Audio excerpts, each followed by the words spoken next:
ভারতের পর এবার বাংলাদেশ পলিথিন ব্যাগের ব্যবহার বন্ধ করতে তৎপর বাংলাদেশ প্রশাসন। 1 অক্টোবর থেকে সমস্ত সুপার শপে পলিথিন ও পলিপ্রপিলিন ব্যাগ নিষিদ্ধ ঘোষণা করেছেন বাংলাদেশের প্রধান পরিবেশ উপদেষ্টা।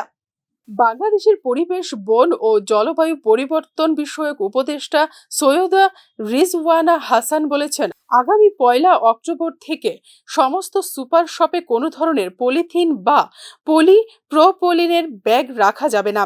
উল্লেখযোগ্যভাবে ক্রেতাদের কোনোভাবেই দেওয়া যাবে না এই পলিথিন ব্যাগ।